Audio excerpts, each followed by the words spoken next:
ठाकरेंच्या पक्षाच्या नेत्या सुषमा अंधारेंनी महापुरुषांचा अवमान केल्याचा आरोप केला जातोय। छावा मराठा युवा संघटना अंधारेंविरोधात मैदानात उतरली आहे। सुषमा अंधारेंकडून महापुरुषांचा अपमान लोकांना कधीच मान्य नव्हते, ते इथं लोकमान्य झाले। लोकमान्य टिळक सरदार पटेलांवर शेरेबाजी, विद्वत्ता आणि कितीही त्यांनी स्वघोषित केलं तरी अशी माणसं इथं पंडित म्हणवली गेली आणि जिंदगीत कधी हातात तलवार घेतली नाही अशी माणसं स्वतःला सरदार म्हणून घेऊ लागली। छावा मराठा युवा संघटना अंधारेंविरोधात मैदानात।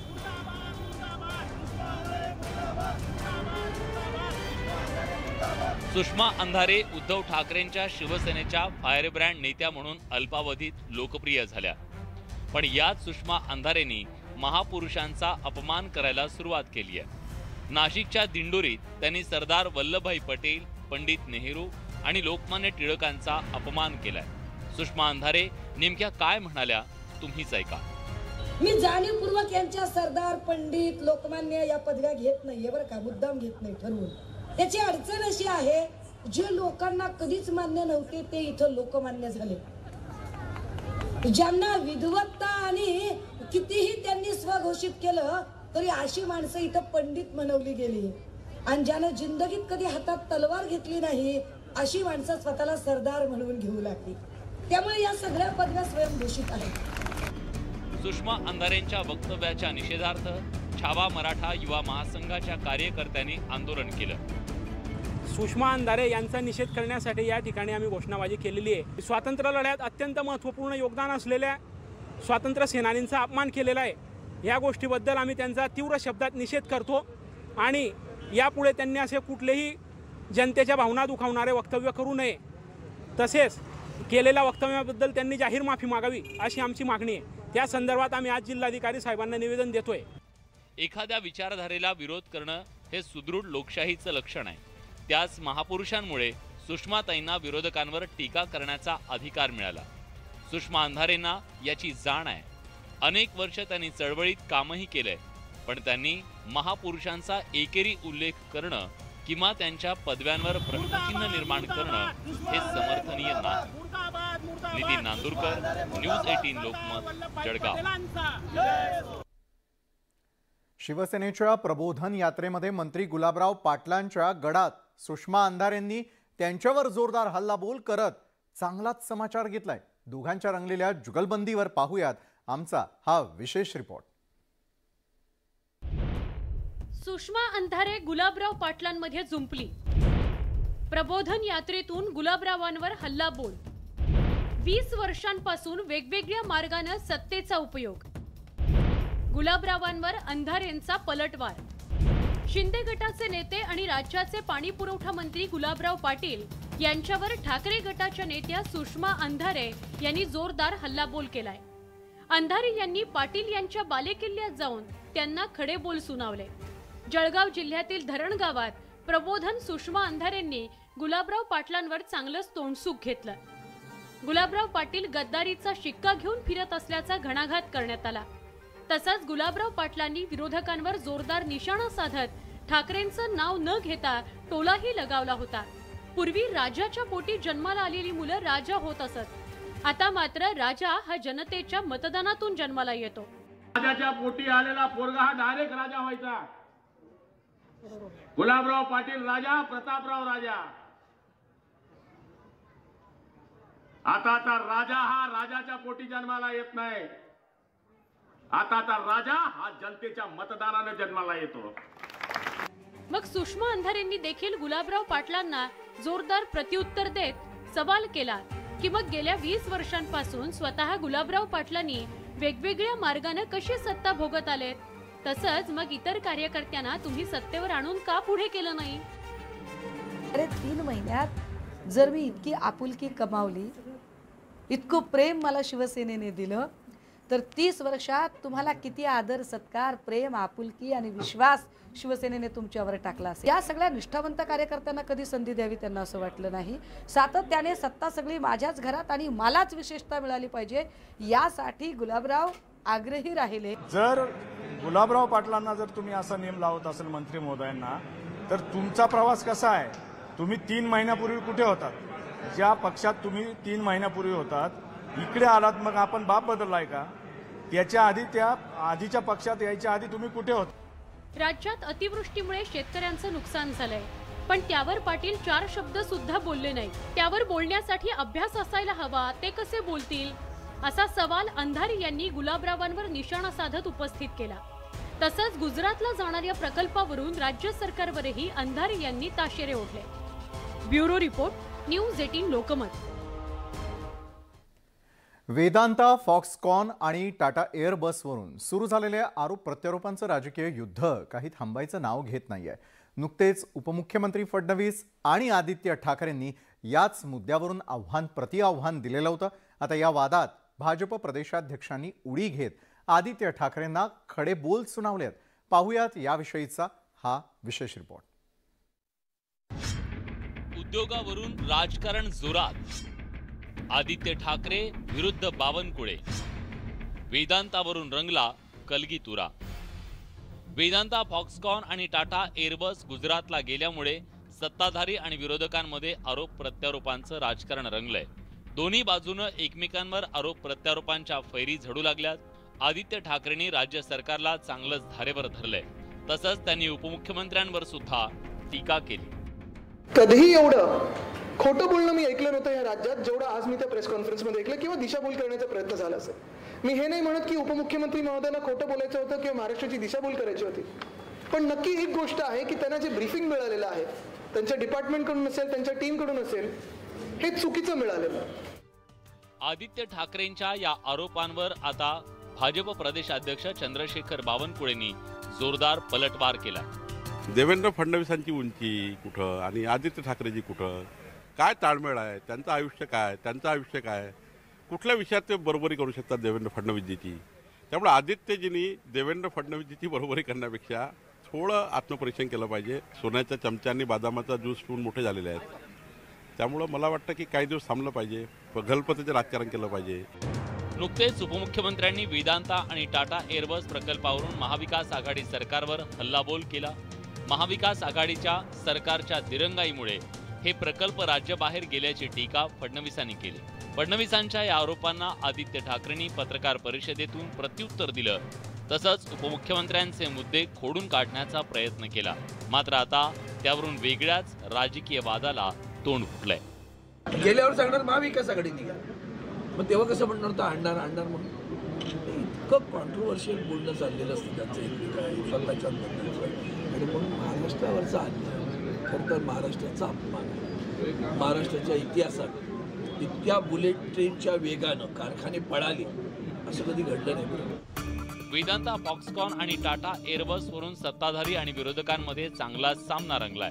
पण हे प्रकल्प राज्याबाहेर का गेले? महाविकास आघाडीचा नाकर्तेपणा त्याला कारणीभूत ठरला का, की शिंदे फडणवीस सरकारमुळे हे प्रकल्प हातचे गेले? याचं उत्तर अजूनही अनुत्तरितच आहे. Bureau report, news 18 Lokmat. भाजपनं 2024च्या निवडणुकांची जोरदार तयारी सुरू केलेली आणि त्याच दृष्टीनं भाजपनं महाराष्ट्रामध्ये मिशन 45 सुरू केलेलं आहे. आता याच मिशन 45ला अधिक वेगवान करण्याच्या हालचाली सुरू झालेल्या आहेत आणि त्यासाठी प्रमुख पदाधिकाऱ्यांना गुरुवारी मुंबईमध्ये बोलावण्यात आलेलं आहे. भाजपचं मिशन 45 वेगवान होणार. ज्येष्ठ नेते अभियानाचा आढावा घेणार. बुधवारी प्रमुख पदाधिकाऱ्यांची बैठक. राष्ट्रवादी शिवसेनेचे मतदारसंघ टार्गेटवर. भाजपनं संपूर्ण देशभर 2024च्या लोकसभा निवडणुकीची जय्यत तयारी सुरू केली आहे. वेगवेगळ्या स्तरावर मतदारसंघ निहाय मिशन भाजपची रणनीती आखली जातीये. या पार्श्वभूमीवर महाराष्ट्रात सुरू असलेल्या मिशन 45ला अधिक वेगवान करण्याच्या हालचाली सुरू केल्यात. मागील काही महिन्यांपूर्वी महाराष्ट्रात मिशन 45 सुरू झालंय. याच अभियानाच्या कामाचा आढावा घेण्यासाठी मुंबईत भाजपची बैठक बोलवण्यात आली. महाराष्ट्रातील सर्व प्रमुख पदाधिकाऱ्यांना बुधवारी भाजप कार्यालयात बोलवण्यात आलंय. होय, आम्ही ठरवलं आहे की महाराष्ट्रामध्ये 2024 मध्ये आमच्या सर्व केंद्रीय नेतृत्व माननीय मोदींच्या नेतृत्वामध्ये केंद्रांचे आमचे अमित भाई आहेत, नड्डाजी आहेत, आमचे राज्याचे नेते आहेत देवेंद्रजी आणि आमचे सर्व मंत्री, सर्वांनी आम्ही हा विचार केला आहे की महाराष्ट्रामध्ये 2024मध्ये 45 लोकसभा भारतीय जनता पक्ष आणि शिंदे, एकनाथ शिंदे यांच्या नेतृत्वातील बाळासाहेब ठाकरे यांची शिवसेना एकत्रितपणे आम्ही लढू आणि 45+ जागा जिंकू, हा विश्वास आम्हाला आहे. नेमकं भाजपचं हे मिशन 45 आहे तरी काय, त्यावर एक नजर टाकूया. भाजपला 2024 मध्ये पुन्हा केंद्रातली सत्ता मिळवायची आहे. त्यासाठी पक्षानं 2019 मध्ये पराभूत जागांवर लक्ष केंद्रित केलंय. 2019 मध्ये भाजप देशातील 144 मतदारसंघात दुसऱ्या क्रमांकावर होती. यात महाराष्ट्रातील 16 लोकसभा मतदारसंघ आहेत. त्यासह शिवसेनेच्याही काही मतदारसंघांवर भाजपनं लक्ष केंद्रित केलंय. असे मिळून महाराष्ट्रात 45 लोकसभा मतदारसंघ जिंकण्याचं भाजपचं उद्दिष्ट आहे. अर्थमंत्री निर्मला सीतारामन यांचा बारामती लोकसभा मतदारसंघाचा दौरा असो किंवा भूपेंद्र यादव यांचा बुलढाणा लोकसभा मतदारसंघाचा दौरा असो, हे भाजपच्या मिशन 45 अंतर्गत सुरू असलेल्या प्रक्रियेचा भाग आहे. त्यामुळे आता या दौऱ्यानंतर काय बदल झाले याचा आढावा घेतला जाणार आहे. भाजपच्या या मिशन 45 वर महाविकास आघाडीनं टीका केली आहे. मिशन 48 आता शेवटी कुठलाही राजकीय पक्ष हा आपल्या पक्ष वाढवण्याचा प्रयत्न करणार आहे. आता परवापासून राष्ट्रवादीचं शिर्डीला अधिवेशन आहे 2 दिवसाचं. आधी केंद्रीय मंत्र्यांच्या विरोधकांच्या मतदारसंघातील दौरे, स्थानिक नेत्यांकडून प्रस्थापितांच्या पराभवाचे इशारे आणि आता आढावा बैठक. भाजपनं महाराष्ट्रात सुरू केलेल्या मिशन 45 ची जोरदार तयारी सुरू असल्याचं समोर आलंय. त्यामुळे आता गुरुवारच्या बैठकीत कोणती रणनीती आखली जाते हे पाहणं महत्त्वाचं ठरणार आहे. Bureau report, news 18 Lokmat. कोल्हापुरामध्ये लव्ह जिहादच्या मुद्द्यावरून वातावरण चांगलंच तापलंय. नितेश राणेंसह हिंदुत्ववादी संघटनांनी कोल्हापुरामध्ये ठिय्या आंदोलन केलं आणि यावेळी शाळकरी मुलगी बेपत्ता प्रकरणामध्ये नितेश राणेंनी थेट तांडव करण्याचा इशारा दिल्यानं हे प्रकरण तापण्याची शक्यता आहे. कोल्हापुरात लव्ह जिहाद, हिंदुत्ववादी संघटना आक्रमक, शाळकरी मुलगी बेपत्ता प्रकरण तापलं. मुलीला न शोधल्यास तांडव, नितेश राणेंचा इशारा. कोल्हापुरात शाळकरी मुलीच्या बेपत्ता प्रकरणाला लव्ह जिहादचं वळण लागलंय. या प्रकरणावरून कोल्हापुरात हिंदुत्ववादी संघटनांनी जुना राजवाडा पोलीस ठाण्यासमोर ठिय्या आंदोलन केलं. या आंदोलनात आमदार नितेश राणे यांनीही सहभागी होत पोलिसांना खडेबोल सुनावले. राज्यामध्ये लव्ह जिहादची प्रकरणं खपवून घेणार नसल्याचा इशारा देत त्यांनी बेपत्ता मुलीचा शोध घेऊन परत न आणल्यास तांडव करण्याचा इशारा दिलाय. कुठल्याही हिंदूला महाराष्ट्रामध्ये वाकड्या नजरेने पाहिलं ना, ते डोळे परत तिथे जागेवर ठेवणार नाही, हा शब्द तुम्हाला निमित्ताने देतो. कोण त्या लोकांना सोडणार नाही. आमच्या मुली जोपर्यंत सुखरूप घरी येत नाही तोपर्यंत आम्ही स्वस्थ बसणार नाही.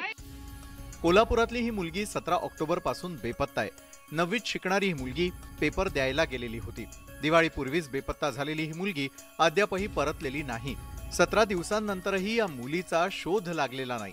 मुस्लिम युवकांना या मुलीला पळवल्याचा संशय आहे. मुस्लिम युवकही या दरम्यान बेपत्ता असल्यानं हा संशय बळावलाय.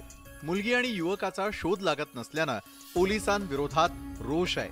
लव्ह जिहादसाठीच मुलीला पळवल्याचा आरोप होतोय. पोलिसांना वारंवार विनंती करूनही तपासाला गती येत नसल्यानं बुधवारी हिंदू संघटनांनी पोलीस ठाण्यासमोर आंदोलन केलं. अल्पवयीन मुलीला एका विशिष्ट समाजातील धर्मातील मुलानं नेलेला आहे, तेव्हा लव्ह जिहादचाच प्रकार आहे. आणि एक तर ही मुलगी अल्पवयीन असल्यामुळे तो कोणी असू दे हा मोठा गुन्हा आहे.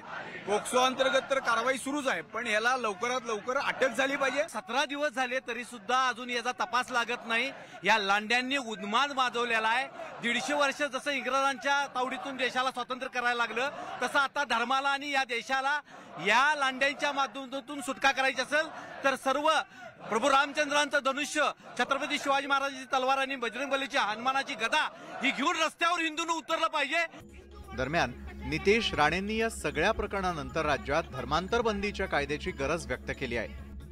आमची इच्छा अशी आहे की जसं उत्तर प्रदेशमध्ये सक्षम कायदा आहे, गुजरातमध्ये सक्षम कायदा आहे, कर्नाटकामध्ये सक्षम कायदा आहे, तसा सर्वात चांगला कायदा धर्मांतराविरोधीचा कायदा आमच्या महाराष्ट्रामध्ये यावा, त्याबद्दल अभ्यास सुरू आहे आणि येणाऱ्या अधिवेशनामध्ये तुम्हाला आमच्या राज्यामध्ये एक सक्षम धर्मांतर विरोधी कायदा दिसेल. 17 दिवसांनंतरही मुलीला शोधण्यात पोलिसांना अपयश येत असल्यानं रोष वाढलाय. शहरात अनेक तर्कवितर्क लावले जात असल्यानं पोलिसांनी आता मुलीला शोधून आणून नेमक्या वस्तुस्थितीची माहिती देण्याची गरज आहे. त्यामुळं या आंदोलनानंतर तरी पोलिसांना जाग येणार का हे पाहणं महत्त्वाचं ठरणार आहे. व्हिडिओ जर्नलिस्ट संदीप पाटील सह ज्ञानेश्वर साळोखे, न्यूज 18 लोकमत, कोल्हापूर. सरळ सेवा परीक्षांची तयारी करणाऱ्या विद्यार्थ्यांसाठी आनंदाची बातमी आहे. राज्य शासकीय कार्यालयातील गट क ची पदं आता MPSC मार्फत भरण्यात येणार आहेत. सरळ सेवा पद्धतीनं ही भरती होणार आहे. 21 सप्टेंबर 2022 रोजी राज्य शासनानं हा निर्णय घेतलेला होता. मात्र याबाबतचा GR आज मंत्रिमंडळ बैठकीनंतर जाहीर झालाय.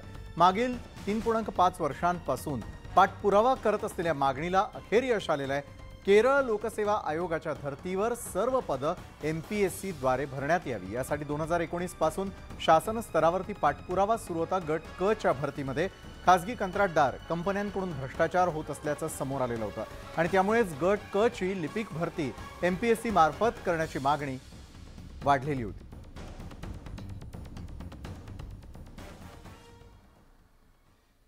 मंगळवारी कोंढव्यामधील लुल्लानगरमध्ये व्हेजिटो या रूमटॉप रेस्टॉरंटला आग लागल्यानंतर पुन्हा एकदा शहरातील रूफटॉप रेस्टॉरंटचा मुद्दा चर्चेत आलेला आहे. बांधकाम नियमावलीमध्ये रूफटॉप रेस्टॉरंटला परवानगी नसतानाही शहरामध्ये तब्बल 87 पेक्षा जास्त रूफटॉप रेस्टॉरंट्स चालवली जात आहेत. महापालिका, पोलीस आणि एक्साईज विभागाच्या कारवाईवरती कुणी आणि कशी करायची या त्रांगड्यामध्ये केवळ नोटिसा देऊन ही रूफटॉप रेस्टॉरंट्स जोरात सुरू आहेत. त्यामुळे कारवाई कधी आणि कोण करणार असा प्रश्न निर्माण होतोय. रूफटॉप हॉटेलमुळे पुणेकर आगीच्या तोंडी. 57 रूफटॉप रेस्टॉरंटवर कारवाई दिरंगाई. दुर्घटना घडल्यावर पोलीस कारवाई करणार का? पुण्यातल्या व्हिजेटो रूफटॉप रेस्टॉरंटला लागलेली ही आग. सुदैवानं या दुर्घटनेत कुठलीही जीवितहानी झाली नाही. पण पुण्यात अशी दुर्घटना होणार नाही याची शाश्वती नाही, कारण एकट्या पुण्यात 57 रूफटॉप रेस्टॉरंट आहेत.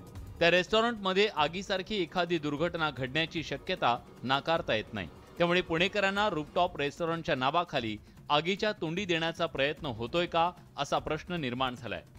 The major issue that we are facing is the noise levels. Rooftop, they have speakers for their clients, but for our senior citizens, the noise goes up to 12 o'clock, sometimes weekends up to 1 o'clock, 2 o'clock in the night. मुंबईतल्या Kamala mills resto बार मधील आगीच्या घटनेनंतर पुण्यातल्या 57 rooftop रेस्टॉरंटवर कारवाईचे आदेश देण्यात आले. पण पुढे काहीच झालं नाही. पोलिसांनी कडक कारवाईचं आश्वासन दिलं, पण कॅमेऱ्यासमोर बोलायला नकार दिलाय. पुण्यात आज मितीला तब्बल 87 रूफटॉप रेस्टॉरंट चालवली जात आहेत. पुणे महापालिका, पुणे पोलीस आणि एक्साईज विभाग या तिघांनी याची दखल घेतली आहे खरी, मात्र प्रत्यक्षात त्यांच्यावरती नोटीस देण्याच्या पलीकडे कुठलीही कारवाई होताना दिसत नाही. कोंढव्यामध्ये रूफटॉप रेस्टॉरंटला लागलेल्या आगीनंतर पुन्हा एकदा या रेस्टॉरंट्सची सुरक्षा यंत्रणा, इथं जेवण्यासाठी येणाऱ्या नागरिकांची सुरक्षा व्यवस्था, बाहेर पडायचे मार्ग या सगळ्यावरती आणि सगळ्यात महत्त्वाचं म्हणजे बांधकाम नियमावलीमध्ये परवानगी नसताना अधिकृत केली जाणारी ही रूफटॉप रेस्टॉरंट्स कारवाईमध्ये कधी येतील हाच महत्त्वाचा प्रश्न आहे. रूफटॉप रेस्टॉरंटवर कारवाई होणाऱ्या दिरंगाईमागे काही आर्थिक लागेबांधे असण्याची शक्यता आहे. पण या आर्थिक फायद्यांपोटी पुणेकरांच्या जीवाशी खेळ होतोय हे कुणाच्या लक्षात कसं येत नाहीये. व्हिडिओ जर्नलिस्ट गणेश कदमसह वैभव सोनवणे, न्यूज 18 लोकमत, पुणे. काँग्रेस नेते राहुल गांधी यांच्या भारत जोडो यात्रेमध्ये सहभागी झालेले राज्याचे माजी ऊर्जा मंत्री नितीन राऊत हे जखमी झालेले आहेत. या यात्रेमध्ये सहभागी होण्यासाठी ते तेलंगणा इथे आलेले होते. मात्र या दरम्यान धक्काबुक्की झाली. एका पोलिसानं राऊत यांना धक्का दिल्याचं सांगण्यात येत आहे आणि यावेळी नितीन राऊत यांच्या डोळ्याला, हाताला आणि पायाला मार लागलेला आहे. त्यांना हैदराबादमधील रुग्णालयामध्ये दाखल करण्यात आलेलं आहे. भारत जोडो यात्रेत पोलिसांची धक्काबुक्की.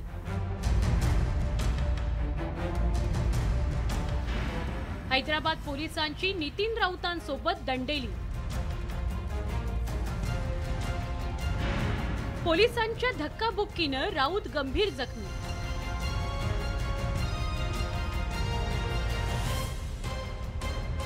हैदराबादच्या हॉस्पिटलमध्ये उपचार घेणारे राज्याचे माजी मंत्री आणि काँग्रेसचे नेते नितीन राऊत पहा. त्यांच्या डोळ्याला, कपाळाला आणि हाताला गंभीर दुखापत झाली आहे. ही दुखापत पोलिसांमुळे झाल्याचा आरोप नितीन राऊत यांनी केलाय. राहुल गांधींच्या भारत जोडो यात्रेत सहभागी झालेल्या नितीन राऊतांना हैदराबादच्या एसीपीनं धक्काबुक्की केली. या धक्काबुक्कीत बॅरिगेट्सवर पडलेल्या नितीन राऊत यांच्या डोळ्याला गंभीर दुखापत झाली आहे. राहुल जी का कन्वाय आया और पुलिस पैनिक हो गई और सारे लोगों को आगे पीछे ढकेलने लग गई. मेरे छाती पे उन्होंने दोनों हाथ रख के एसीपी ने मुझे पुश किया बहुत जोर से, तो मैं बैरिकेड्स पे सर के बल गिरने वाला था, तो मैं उसको बचाने गया तो सड़क पर मैं गिरा तो मुझे यहाँ पर आग के ऊपर जम के चोट आई. नितीन राऊतांना दुखापत झाल्यानंतर जवळपास अर्धा तास ते उपचारांच्या प्रतीक्षेत होते. पोलिसांनी तिथेही सहकार्य न केल्याचं कार्यकर्त्यांचं म्हणणं आहे. साइड में बहुत ज्यादा ब्लीडिंग हो रहा था, तो हमने बोला भी तुरंत एम्बुलेंस बुलाओ करके, पर पुलिस इतना बिजी था कि वो केवल राहुल जी का सुरक्षा करने के लिए आए हैं, पर पुलिस तो सबका सुरक्षा करने वाली है. पर हमने पूछा, पर 22 मिनट्स वो रोड के ऊपर प्लेटफॉर्म के ऊपर बैठना पड़ा. बहुत ज्यादा ब्लीडिंग हो रहा था. फर्स्ट एड थोड़ा हम करके फिर वहां पे कोई गाड़ी अलो नहीं कर रहे थे. नितीन राऊत यांना झालेली धक्काबुक्की पाहता राहुल गांधींची भारत जोडो यात्रा तेलंगणा पोलिसांना हाताळता येत नाहीये का, असा सवाल उपस्थित झालाय. Bureau report, news 18 Lokmat, Hyderabad.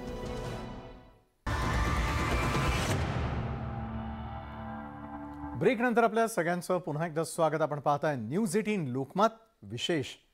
Vedanta कंपनीनं महाराष्ट्रामध्ये गुंतवणूक करण्यासाठी स्वारस्य दाखवलेलं असतानाही महाविकास आघाडी सरकारकडून 5 महिने प्रतिसाद देण्यात आला नसल्याचं MIDCनं दिलेल्या माहितीत उघड झालेलं आहे. आणि विशेष म्हणजे शिंदे सरकारच्या काळामध्ये वेदांताच्या प्रतिनिधींनी तळेगावातील जागेची पाहणी केलेली होती.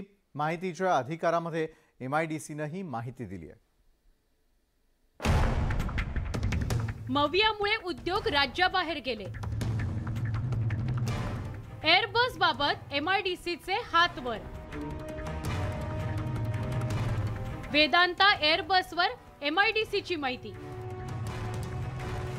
वेदांता, फॉक्सकॉन आणि टाटा एअरबस प्रकल्पावरून राजकीय आरोप प्रत्यारोपांचा सामना रंगलाय. सत्ताधारी आणि विरोधकांकडून एकमेकांवर जबाबदारी ढकलण्याचा प्रयत्न केला जातोय. दरम्यान MIDCनं माहितीच्या अधिकारात दिलेल्या माहितीनुसार 5 जानेवारी आणि 5 मे 2022ला वेदांता फॉक्सकॉन कंपनीनं राज्यात गुंतवणुकीकरता उत्सुक असल्याचं पत्र MIDCला दिलं होतं.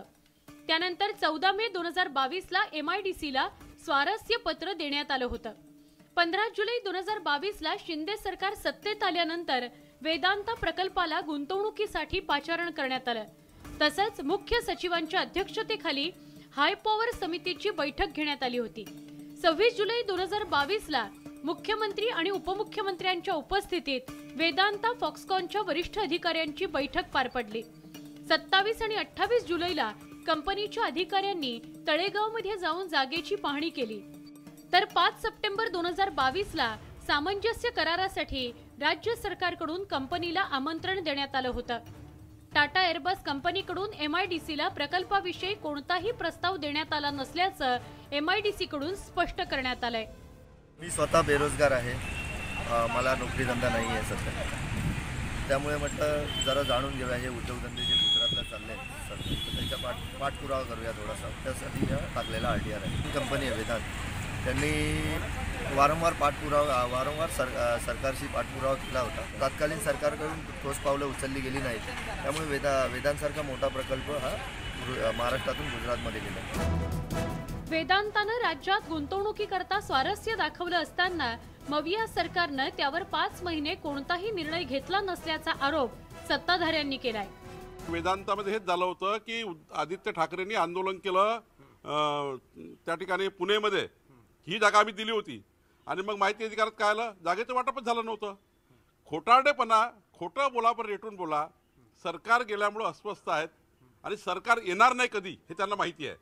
आणि त्यामुळं अशा मानसिकतेमध्ये केवळ काहीतरी शेवटची घरघर ही जी लागली आहे ती घरघर थांबवण्याचा प्रयत्न आहे. सत्ताधाऱ्यांच्या या आरोपांचं विरोधकांकडून खंडन केलं जात आहे. वेदांता प्रकरणी खोटी माहिती पसरवण्याचा प्रयत्न केला जातोय असा आरोप विधान परिषदेचे विरोधी पक्षनेते अंबादास दानवेंनी केलाय. तो जी माहिती त्यांनी दिलेली खोटी दिलेली आहे, अतिशय चुकीची माहिती दिलेली आहे. या संदर्भात सगळे कागद निश्चित येणार काय समोर येतील. माझ्याकडे सुद्धा उपलब्ध आहे. महाराष्ट्र सरकारने कशा पद्धतीनं वेदांत फॉक्सकॉनशी संपर्क साधलेला आहे, कशा पद्धतीनं प्रकल्प यावा म्हणून प्रयत्न केले, कशा पद्धतीनं सगळे महाराष्ट्राचे उद्योग मंत्री आदित्यजी ठाकरे साहेब, मुख्य सचिव सातत्यानं भेटलेले आहेत. अनिल अग्रवालजी असेल, दुसरे त्यांचे फॉक्सकॉनचे MD असतील. परंतु केंद्राच्या दबावामुळे हा प्रकल्प गुजरातला गेलेला आहे. या माहिती अधिकाऱ्याला सगळ्या गोष्टींचं आकलन एका 8-10 तासात झालं. सगळ्या डिपार्टमेंटने 8-10 तासात माहिती देऊन दिली आणि यांनी त्याची उत्तर देऊन दिले. एव्हाना आम्हाला 30-30 दिवस माहिती मिळत नाही, माहिती उपलब्ध नाही, या माहितीचा या विभागाशी संबंध नाही, असे भलते भलते उत्तर आम्हाला येतात आणि यांना एका दिवसात मिळतं. MIDCनं दिलेल्या माहितीनुसार शिंदे सरकारनं वेदांत प्रकरणी बैठका घेत सामंजस्य करार करण्याकरता कंपनीला आमंत्रित केल्याचं पाहायला मिळतंय. तर टाटा एअरबस प्रकरणी मंत्रिमंडळाच्या कॅबिनेट उपसमितीची बैठक कधी झाली आणि ती उशिरा झाली का, हा विषय उद्योग विभागाशी संबंधित असल्याचं MIDC कडून सांगण्यात आलंय. त्यामुळे उद्योग विभागाकडे याविषयी उपलब्ध असलेली माहिती समोर आल्यानंतरच या प्रकरणातील सत्य समोर येण्याची शक्यता आहे. मुंबईहून विशाल पाटील सह bureau report, news 18 Lokmat. Supriya Sule आणि आदित्य ठाकरेंविरोधात मुंबईमधील फ्रीवे परिसरामध्ये बॅनर्स लागलेले आहेत. नाव न घेता या दोन्ही नेत्यांवर या बॅनर्समधून जोरदार टीका करण्यात आलेली आहे. मराठा युवा सेनेकडून ही बॅनरबाजी करण्यात आलेली आहे. पाहूयात या संदर्भातला आमचा विशेष रिपोर्ट. मुंबईत ठाकरे पवारांविरोधात बॅनरबाजी. आदित्य सुप्रिया यांच्या आडून पवार ठाकरेंवर निशाणा. पेंग्विनवरून आदित्य ठाकरेंवर टीकास्त्र. महाराष्ट्रातल्या उद्योगांच्या आउटगोईंगवरून सुरू असलेल्या आरोपांचं लोण आता बॅनरबाजीपर्यंत पोहोचलंय. उद्योग गुजरातला गेल्याप्रकरणी टीका करणाऱ्या आदित्य ठाकरे आणि सुप्रिया सुळेंना टार्गेट करण्यात आलंय. महाराष्ट्राला 2 पेंग्विन आणि कुंडीतली वांगी देणाऱ्यांनी महाराष्ट्रातल्या तरुणांच्या भविष्यासाठी कोरडे उपदेश करू नये असा टोला लगावलाय. या आदित्य ठाकरेंचं महाराष्ट्रासाठी योगदान म्हणजे 2 पेंग्विन दिलेले आहेत. कोणतरी ती ताई कुंडीतली वांगी लावून करोडो रुपये कमवले आणि महाराष्ट्राच्या तरुणांना कोरडे उपदेश द्यायचं काम चालू आहे. हे नौटंकी आता थांबवा. महाराष्ट्रातल्या तरुणांची खरी गळचेपी कोणी केली असेल तर तुमच्या दोघांच्या वडिलांनी बापांनी केलेली आहे. मराठा युवा सेनेच्या कार्यकर्त्यांची बॅनरबाजी म्हणजे माथी भडकवण्याचा प्रकार असल्याचा आरोप केला गेला. मराठा युवा सेनेच्या काही तरुण पदाधिकाऱ्यांची माथी भडकवण्याचा घोर पाप शिंदे सरकार करत आहे. अंकुश कदमांचं जेवढं वय आहे त्याच्यापेक्षा जास्त सामाजिक राजकीय कारकीर्द हे देशाचे नेते शरदचंद्र पवार साहेबांची आहे.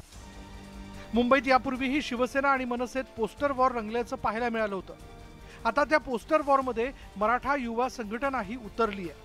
आता या पोस्टर्सला उद्धव ठाकरेंची शिवसेना कशी उत्तर देते हे पाहावं लागेल. विशाल पाटील, न्यूज 18 लोकमत, मुंबई.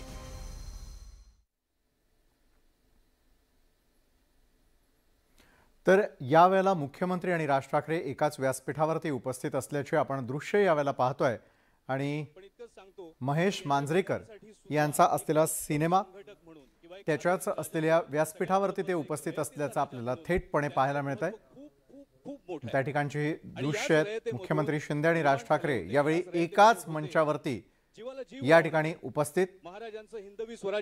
वेडात मराठे वीर दौडले सात च्या निमित्तानं आज मुख्यमंत्री आणि राज ठाकरे एकाच व्यासपीठावरती पाहायला मिळत आहेत.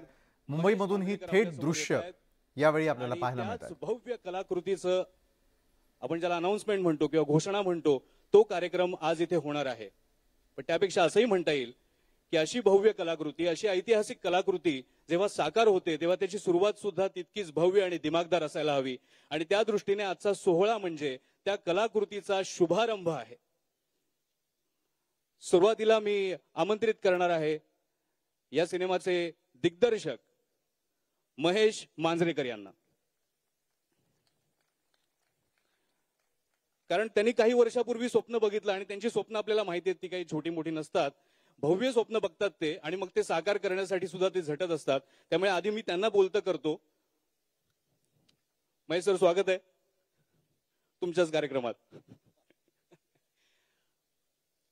अशाच एका कार्यक्रमामध्ये तुम्ही याच चित्रपटाची घोषणा केलेली होती काही वर्षांपूर्वी. किती वर्ष झाली त्याला? नमस्कार सर. नमस्कार राजसाहेब. 7 वर्ष झाली हा सिनेमा मी करायचं डोक्यात आहे. त्यावेळेला अनाऊन्सही केला होता 7 या नावानेच. पण 7 वर्ष त्या रिसर्चमध्येच गेली आणि त्या सिनेमाचा आवाका बघता ते सगळं जुळून येणं हे खूप मोठं काम होतं. त्यासाठी एक निर्माता उभं करणं, कारण आजपर्यंतचा हा सगळ्यात मोठा पिक्चर आहे आणि त्यासाठी एक निर्माता उभं राहणं, जी मला खात्री होती या सिनेमाची, तशी खात्री एखाद्या निर्मात्यामध्ये जागरूक करणं हे खूप, ह्याला 7 वर्ष लागली. पण आमचे वसीमभाई मला म्हणाले की हा पिक्चर करू. आणि कसं असतं, नॉर्मली आपण एक सिनेमा करतो, बजेट ठरवतो, तर प्रोड्युसर म्हणतो की बजेट थोड़ा कम होता है क्या. देखो, मला वसीम भाई तू बोलता उतने में होगा नहीं पिक्चर, इसको बजेट लगेगा ज़्यादा. त्यामुळे असा निर्माता मिळणं खूप कठीण आहे. आणि काय होत होतं की मराठी सिनेमा आपण म्हणतो की लोक येत नाहीत, पण तसा पिक्चर एक लॉन्च करणं खूप गरजेचं आहे. जसं आज कन्नडा सिनेमाचं झालं, कुठेतरी त्याचा सिनेमा सेम आपल्याच स्थितीत होता मराठी, पण एक KGF आला, एक KGF 2 आला, आज एक कंटारा आला. तर त्यामुळे सडनली कन्नडा सिनेमाचं आज तिथेही निर्माते तयार व्हायला लागले की जरा हिंदीच्या तोडीने खर्च करणं. आणि फक्त महाराष्ट्रात जर का मराठी सिनेमा बघितला लोकांनी तरी तो खूप मोठा होतो, म्हणजे इझिली ते रिकवर करतात. म्हणजे हिंदी सिनेमा पण फक्त महाराष्ट्रात चालला तरी त्यांची रिकव्हरी आहे. मग आपण मराठी सिनेमा तसा का करू नये जो महाराष्ट्रात चालेल. आणि तर वेडात मराठे वीर दौडले 7च्या निमित्तानं आज मुख्यमंत्री आणि राज ठाकरे एकाच व्यासपीठावरती दिसतील. अगदी काही क्षणामध्ये ते त्या ठिकाणी उपस्थिती लावणार आहेत एकाच मंचावर.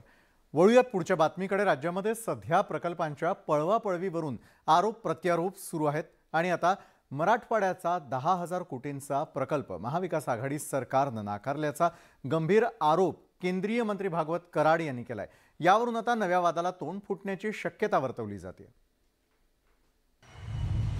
मविया सरकारच्या काळात मराठवाड्यावर अन्याय, 10,000 कोटींचे प्रकल्प मवियानं रखडवले. भागवत कराडांचे आरोप मवियानं फेटाळले.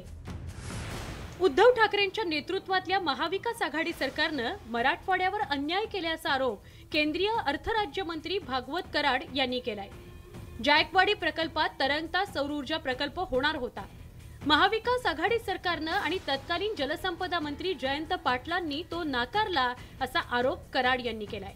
त्या काळामध्ये जायकवाडीवरती फ्लोटिंग सोलार लावायचं अशी वारंवार पालकमंत्री आणि जयंत पाटील यांना विनंती केली, पत्र दिली. त्यांचं आम्हाला उत्तर आलं की आम्ही तिथं परवानगी देऊ शकत नाहीत. नवीन सरकार आलं, माननीय देवेंद्रजी फडणवीस साहेबांना आम्ही भेटलो आणि त्यांनी ताबडतोब सेक्रेटरीला फोन केला आणि आम्हाला पत्र मिळालं की याच्यावर तुम्ही स्टडी करा. आता स्टडी करण्यासाठी म्हणून काल आमचे केंद्रातील पॉवर मंत्री, वीज मंत्री माननीय RK सिंग साहेबांना भेटलोत आणि त्यांनी तिथल्या अधिकाऱ्यांना सांगितलं की ताबडतोब जायकवाडीवरती स्टडी करा. साधारण 10,000 कोटीचा प्रकल्प आहे.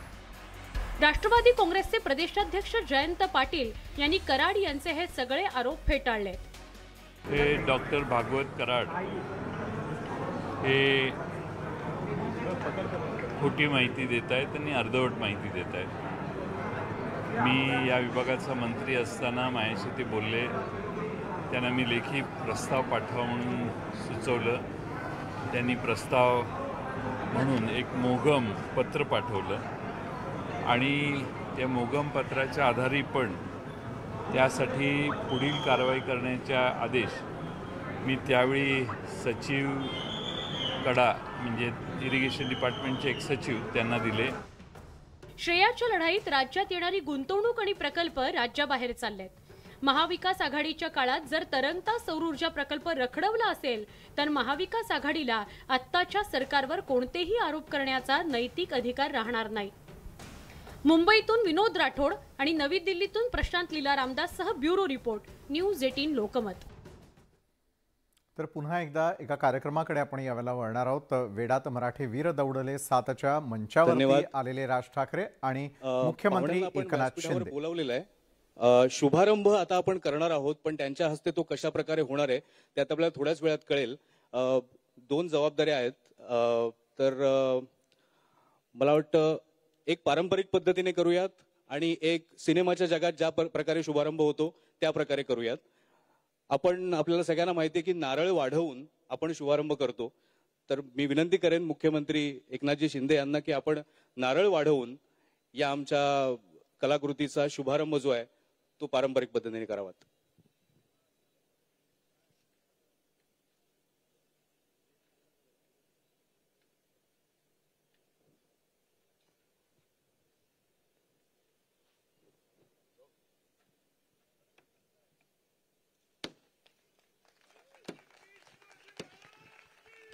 जय महादेव. आणि राजसाहेब ठाकरे आपल्या सोबत आहेत. सिनेमा जगतात ज्या प्रकारे शुभारंभ होतो क्लॅप देऊन, तर त्यांना विनंती असेल की त्यांनी वेडात मराठे वीर दौडले 7 हा मुहूर्त नाही, हा शुभारंभ आहे असं आम्ही वारंवार म्हणतोय. कारण हो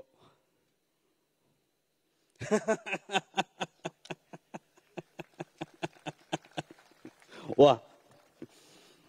मी पाहुण्यांना पुन्हा विनंती करेन की आपण आपल्या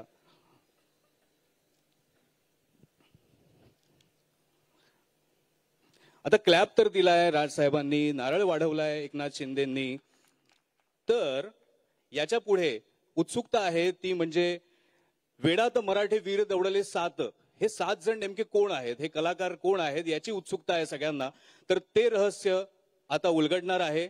आपण पाहूयात कोण आहेत ते वेडात मराठे वीर दौडले 7.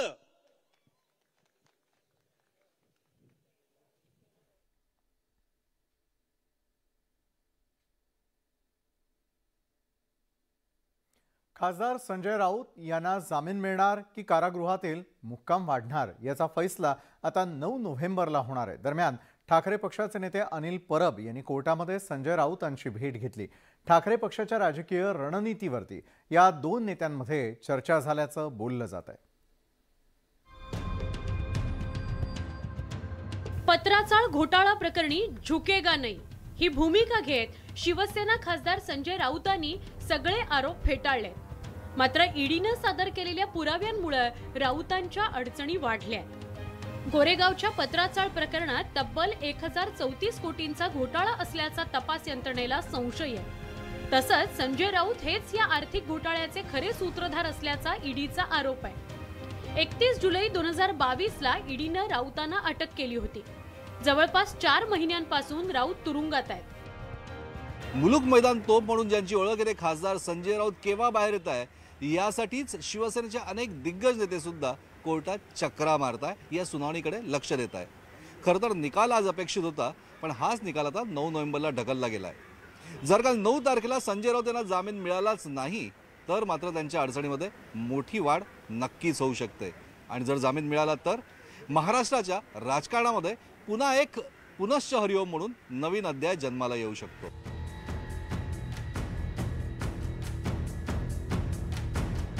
पत्राचाळ प्रकरणी ईडीनं राऊतांवर अनेक गंभीर आरोप केलेत.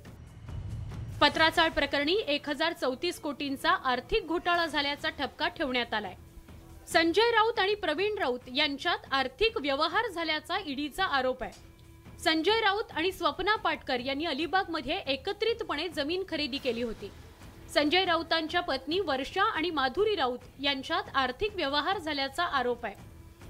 अलिबाग जमीन व्यवहारात कोट्यवधींचा रोखीनं व्यवहार करण्यात आला असं ईडीच्या तपासात उघड झालंय. या प्रकरणी ईडीनं काही शेतकऱ्यांचे जबाब नोंदवलेत. राजकीय सूडबुद्धीनं ईडीनं ही कारवाई केल्याचा युक्तिवाद संजय राऊतांच्या वकिलांकडून करण्यात आलाय. संजय राऊत ईडीच्या कचाट्यात अडकले असले तरी पक्षानं त्यांना वाऱ्यावर सोडलं नसल्याचं चित्र आहे. संजय राऊतांच्या सुनावणीवेळी अनिल परबांची कोर्टातली हजेरी बरंच काही सांगून गेली. एकीकडे अंधेरी पूर्व विधानसभा पोटनिवडणुकीत ठाकरेंच्या उमेदवाराला सगळ्या पक्षांनी पाठिंबा दिलाय, तर दुसरीकडे महाराष्ट्राच्या सत्ता संघर्षावर सुप्रीम कोर्टात पुन्हा एकदा तारीख पडली आहे. याच पार्श्वभूमीवर अनिल परब यांनी बुधवारी कोर्टात संजय राऊतांची भेट घेतल्याचं बोललं जात आहे. राज्यात लवकरच महापालिकेच्या निवडणुका होऊ घातल्यात. त्या पार्श्वभूमीवर ही भेट महत्त्वाची आहे. संजय राऊतांना कोर्टाकडून दिलासा मिळणार अशी त्यांच्या समर्थकांना अपेक्षा होती. त्यांनी कोर्टात मोठी गर्दी केली होती. तर इकडं पुढच्या राजकीय रणनीतीवर अनिल परबांसोबत त्यांनी चर्चाही केली. त्यामुळे राऊत पुन्हा राजकीय आखाड्यात उतरणार असल्याची चर्चा सुरू झाली होती. पण आता 9 नोव्हेंबरला कोर्ट संजय राऊतांच्या जामिनावर निर्णय देणार आहे.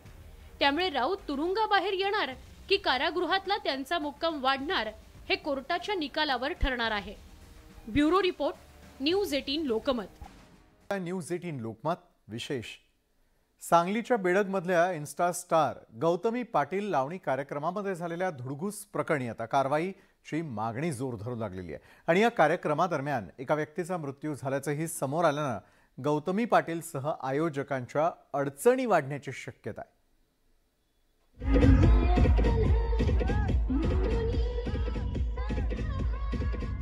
सांगली मिरज तालुक्यातल्या बेडग गावातील गौतमी पाटीलच्या लावणीच्या कार्यक्रमातला हा गोंधळ.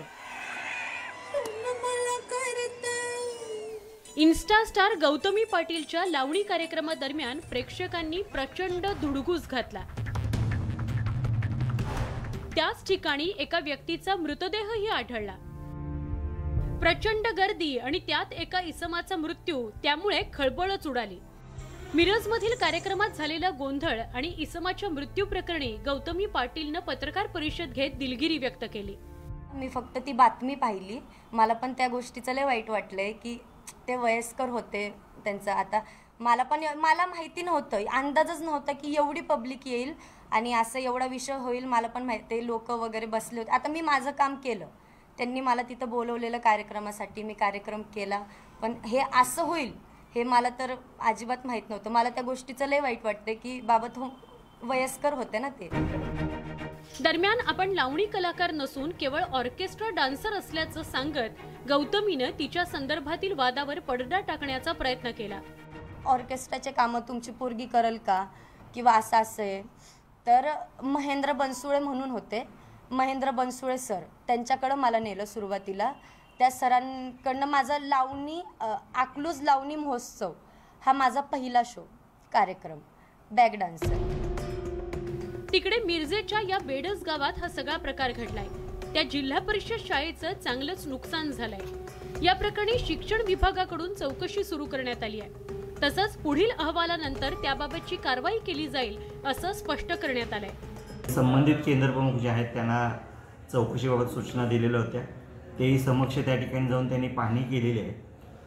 ज्या संस्थेनं हा कार्यक्रम आयोजित केलेला होता त्या संस्थेशी सुद्धा मी समक्ष बोललो आणि त्यांना तात्काळ शाळेची जी दुरुस्ती आहे ती करून देण्याबाबतच्या सूचना दिलेल्या आहेत. सविस्तर अहवाल प्राप्त होताच ती बाब आम्ही आमचे मुख्य कार्यकारी अधिकारी यांच्या निदर्शनास आणून पुढील योग्य ती कार्यवाही करत आहोत. दरम्यान शाळेत झालेली मोडतोड आणि नुकसान प्रकरणी आता कारवाईची मागणी केली जाते. दुसरीकडे आयोजकांनी मात्र शाळेची डागडुजी सुरू केली आहे.